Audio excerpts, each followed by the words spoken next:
Welcome to the Property Nomads podcast, and a forewarning for this episode. This is going to be incredibly geeky, something that I actually really enjoyed researching, to be honest. I'm hoping, of course, as we said, the podcast isn't just me being indulgent or Aaron being indulgent. It's about serving you, providing quirky information and as much different things as we can. So hopefully you enjoy this, because this is an interesting and quirky and strange tale of why the tax year in the UK starts on the 6th of April.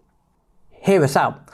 Very interesting story. We have to roll back quite a few years first, but before we do that, most of the world, quite sensibly, in my opinion, chooses to have their tax year start on New Year's Day. Makes perfect sense, doesn't it? Absolutely fine. Start of the new year, happy days, 1st of January, makes perfect sense. But oh no, not the UK, not England, whatever. We like to be a bit different, and there's a history of why that is the case. But of course, the personal tax year, 6th of April, is still different from the corporation tax date as well. So confusion upon confusion, but here, we're not here to talk about corporation tax.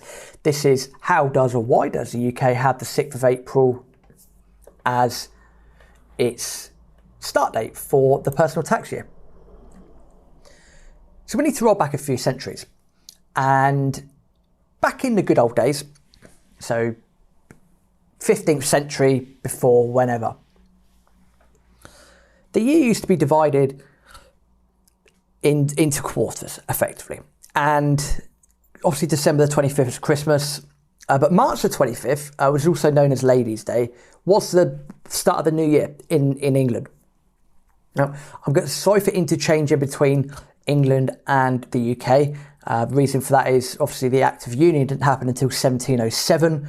So anything before that, I'm going to refer to as England. Anything after that, I'm just going to call it the UK. That's the reason I'm doing that. So 1707 was the Act of Union. So apologies if I'm between England and the UK. It's not me being vague. It's just how it was back in the day with the time frames that we're talking about. But March the 25th, Ladies' Day, that was the start of the new year. And then you'd have June the 25th, I had to think about that for a second, September the 25th, December the 25th, they'd be your quarters. That was that. That's how it was. Everyone's happy, everyone's having a good time. And this was all under the Julian calendar. So that was established by Julius Caesar when he was a Roman dictator a couple of thousand years ago, a couple of thousand years plus. However, under the Julian calendar, the year had 11 months of 30 or 31 days, with 1 month, which was February, is February still nowadays, and that usually had 28 days, but every fourth year or leap year, it would be 29, just as it is nowadays. Now that worked really well for centuries. No issues, everyone's having a good time, apart from war and plague, everyone's having a good time. But the challenge of having such a system and having it over such a long period of time was that people started to figure out that the Julian calendar didn't actually quite align with the solar calendar. The solar calendar being the time it takes for the Earth to move around the sun. And again, it doesn't really affect anything in a day, but over hundreds of years, that creates a bit of an issue. So by the late 1500s, people have started to realise that the Julian calendar was about 11 and a half, 12 minutes longer than a solar year. So the Julian year, about 12 minutes longer than a solar year. But as we said, over time, it's added up. So to the latter end of the 16th century, it's about 10 days out of date. It's like, bit of an issue here. The church were not too happy about this because it messed around with Easter quite a lot. Easter was getting later and later and later, and normally had been, celebrated early by the church back in the day. So the Pope had a bit of an issue with this as well. The Pope happened to be Pope Gregory, which is where we get the name Gregorian from. So that's where the Gregorian calendar comes from. It comes from Pope Gregory the 13th. So in October 1582, he basically issued a papal bull, which is known as the Inter Gravis Mass, and he solved the problem. Basically, 3 leap days were omitted, every 400 years by the authority of a papal bull. And again, it's the inter gravis mass one. Okay, fine. And then everyone adopted the Gregorian calendar. However, England at the time did not do it, which is conflict with the Roman Catholic Church, and nor did Russia. So both of them carried on with the Julian calendar. Now, going back to why England probably didn't adopt the Gregorian calendar back then, is we've had a history of not being, we don't like being told what to do in England or the UK. We don't like being told what to do.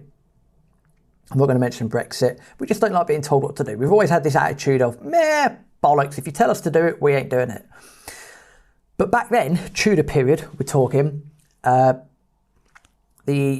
reason basically why this would have come about was Henry VIII, king of 6 wives, as you probably already know. His first wife was Catherine of Aragon, and he wanted to he didn't like her that much, wanted to divorce her. But the Pope at the time refused. He would not allow the marriage to be annulled.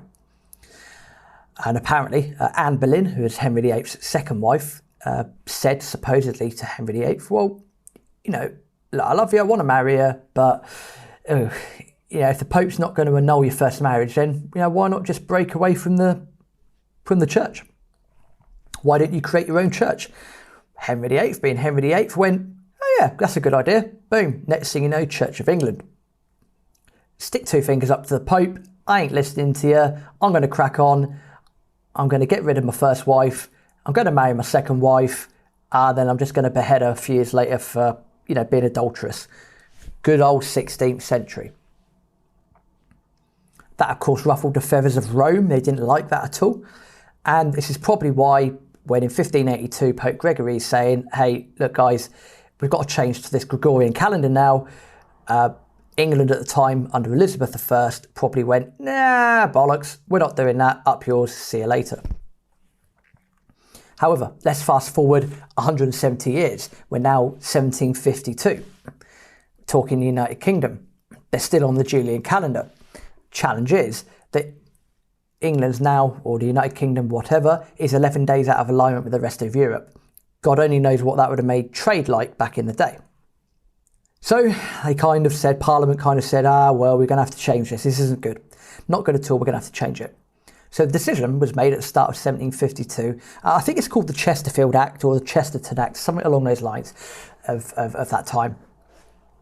Basically said, we're going to get rid of 11 days in September. We're just going to drop 11 days in September. Sod it. So in that year, 1752, September the 2nd was followed by September the 14th. As you do. Imagine if you had a birthday that time, that wouldn't have been too good, but you know, these things are what they are. However, that almost sparked, or it did spark, riots, because the good old people of the country are sat there going, well, hang on a minute. You've just shortened the day, you've just shortened the year by 11 days, but you're still expecting us to pay tax for 365 days, where we've only got a 354-day year. Well, that's not quite fair, is it, government? So they were rioting. Now, to appease the people, Parliament got together again, and after being, you know, I understand, if you're a person, you're robbed of 11 days of your life, you're going to protest about it, of course you are. They wanted fairness.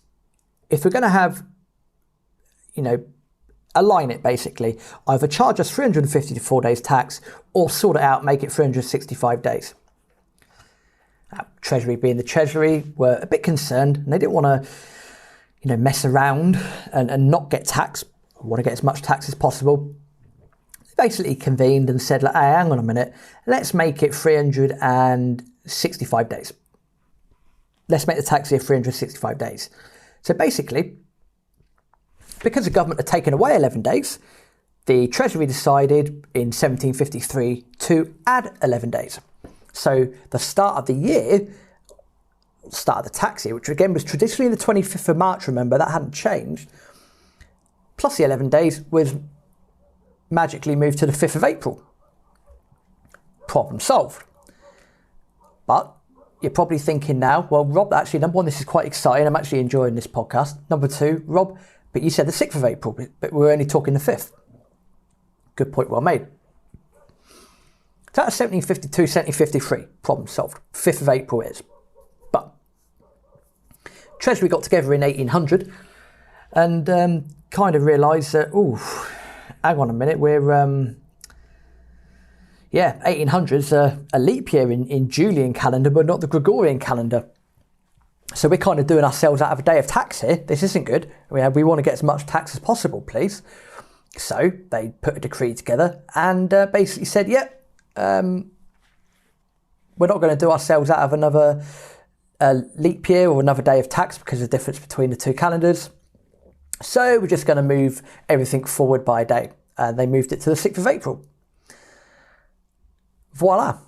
Interestingly, the same concept didn't happen in 1900. So as we are today, 2021, it's as it was since 1800. No one adopted the practice in 1900 or indeed the year 2000. So there you have it.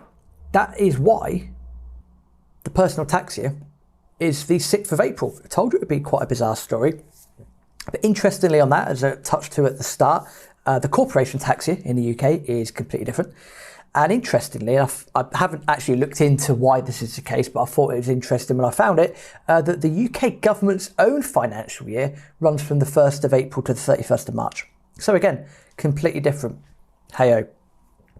But if you ask me, it all comes down to culture, how things were back in the day, and I say culture of almost stubbornness to anyone telling England or the UK what to do. We don't like it. We never have liked it.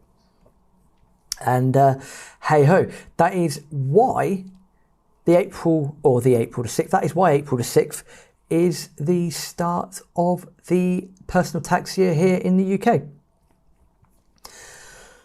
I hope you enjoyed that. As we always say, we love getting feedback. If you enjoyed that and you want to hear more quirky stuff, I'd love to do more of that personally. And let us know, robert@tpmpodcast.com. Again, at the same time, if you weren't a big fan of that, again, let us know. Again, email us, robert@tpmpodcast.com, or leave comments under the socials. We are getting better at social media, more frequent posting when the episodes are coming out with the links, etc., etc. Hey, if you don't like an episode, let us know. We're here to serve you as best as we possibly can, and there's a lot of property stuff out there. Loads of things are going on as well. We just want to add that a bit of a twist here, and getting into the nooks and crannies of stuff like that. To be honest, I was really excited researching this. To be honest, so hopefully you've heard that in my voice and you've learned something new. Because hey, you never know when this is going to come on a pub quiz, and trust me, it probably will at some point. And then you can go boom. Robert the TPM podcast, he told me why. I'm going to re-listen to the episode and I'll make sure I get the answer right. But until next time, I'll feel the same.